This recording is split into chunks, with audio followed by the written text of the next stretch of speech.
Hello everyone! Tayo ay magluluto ng patok na pang merienda at patok na pang negosyo na gustong gusto ng mga bata. Nagbalat ako dito ng 17 pieces na saging na saba. Tapos, ayan, imamash natin hanggang sa namas ng maigi. Tapos, ilalagay natin sa isang lalagyan. At maglalagay po tayo dito ng 2 cups na harina or all-purpose flour. Yan. Imasa-masa po natin. Ihalo-halo ng maigi hanggang sa mamasa. At yan. Pagkatapos yan ay maglalagay tayo ng chocolate filling niya. Kahit na ano pong chocolate, brand ng chocolate, basta kung ano po yung available sa inyo at yung kaya nyo po. Yun lang po. Pwede rin po dito ay cheese, kaya lang mas prefer ng kakain yung chocolate. So, chocolate na lang nilagay ko dito. Again, sabi ko, kahit na ano pong brand ng chocolate, ha?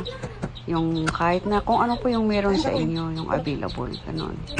Tapos, ayun, magbibilog lang po, pa-flat mo natin, tapos lalagyan natin sa gitna ng chocolates. Depende po sa inyo, pero kung pang negosyo po, edi siyempre tsansahin nyo po. Para hindi naman po kayong malugi, ganun.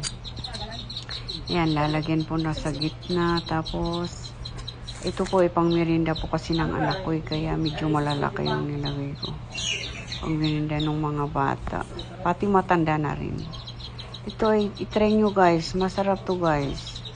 Kung gusto nyo naman pong maglagay ng ano, ako kasi hindi na po ako naglagay ng ano dyan kasi sobrang tamis na po yung chocolate. Kaya wala na po akong inilagay na ano dyan, na pang palasa, kundi yung chocolate na lang. Yan guys, binilong-bilong hanggang sa iyan. Nilagyan ko lang sa ibabaw ng topping para ano hindi magdikit-dikit. Tapos nagpainit ako ng kawali na may mantika. Ayan, tapos ilalagay ko na yung mga nabilog kong anong tawag dito? Banana choco balls. Yan. At pwede na siyang hanguin kasi siya iluto na. Ito pang pagluluto ko dito guys ay mahina lang po yung apoy. Sarap nito guys, promise, try nyo. Magugustuhan to ng mga anak nyo, mga bata, pati matanda. Yun guys, ayun o. Tapos, pag naluto na lahat, ayan, ready to serve na po siya guys. At ito na po, buksan natin yung gitna. At iyan na guys, so wow, super sarap nito. Thank you guys, thank you for watching. Bye.